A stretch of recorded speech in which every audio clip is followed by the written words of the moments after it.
Hello everyone, and welcome back to the channel.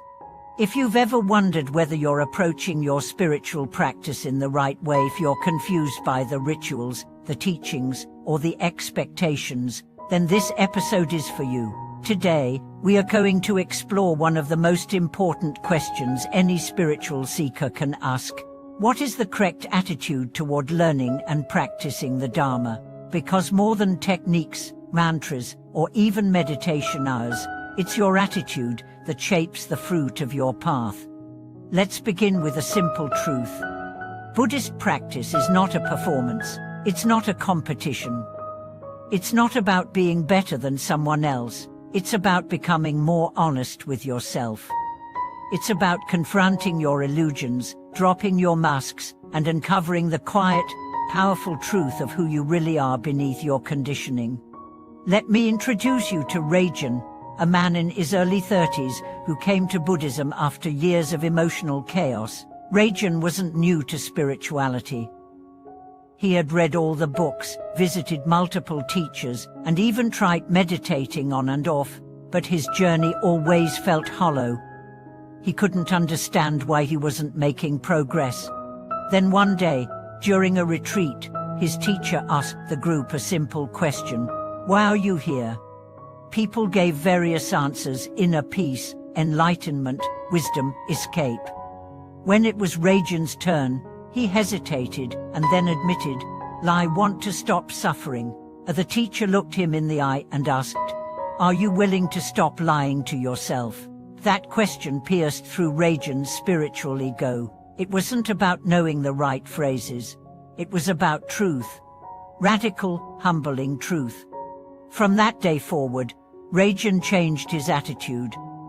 He no longer meditated to chase peace, he meditated to meet himself. He studied not to accumulate knowledge but to let go of confusion. He vowed not to look spiritual, but to dissolve pride. This shift in attitude transformed his path. So what is the right attitude in Buddhist practice? First and foremost, humility. True humility is not thinking less of yourself, it's thinking of yourself less.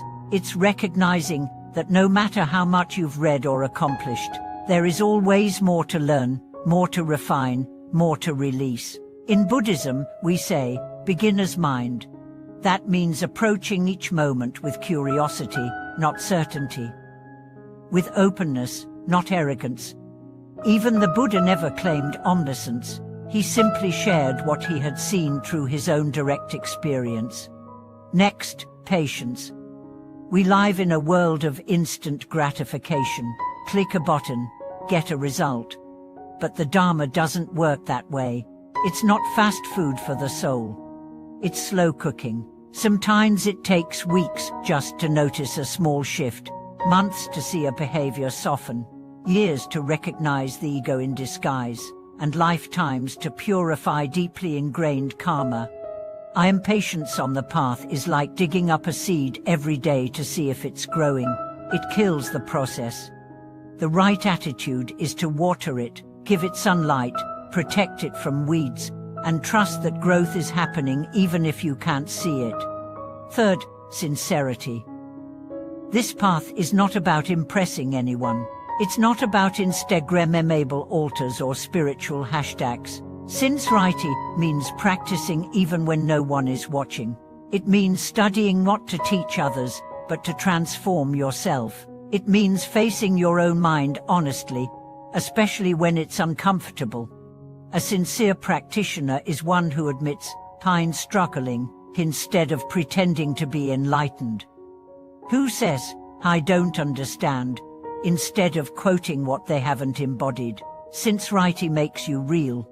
And realness, not perfection, is what makes you progress.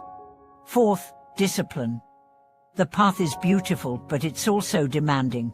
There will be days when you don't feel like meditating, when the teachings seem dry, when emotions overwhelm you. But discipline is the bridge between inspiration and transformation.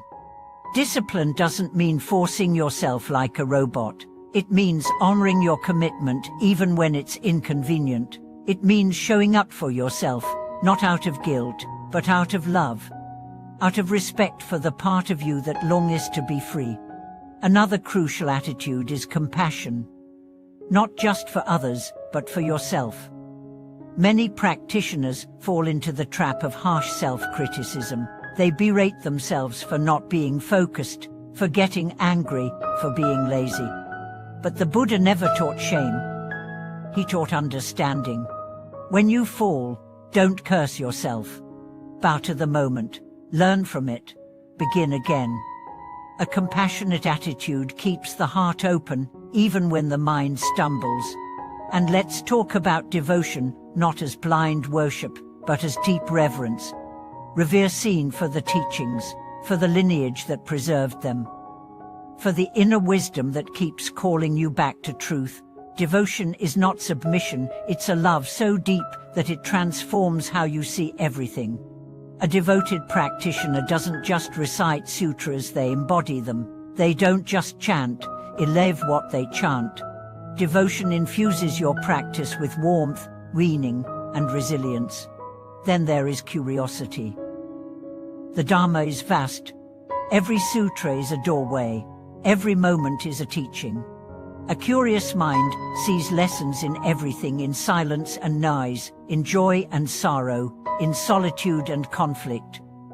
The curious student doesn't just wait for answers, they question everything, even their own assumptions. This brings us to wisdom, the ultimate attitude.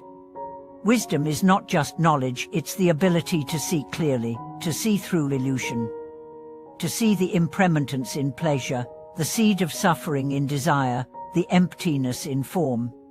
Wisdom makes you gentle, flexible, non-reactive. It allows you to hold opposing truths without conflict, to live in complexity without confusion. And perhaps the most overlooked attitude on the path, gratitude.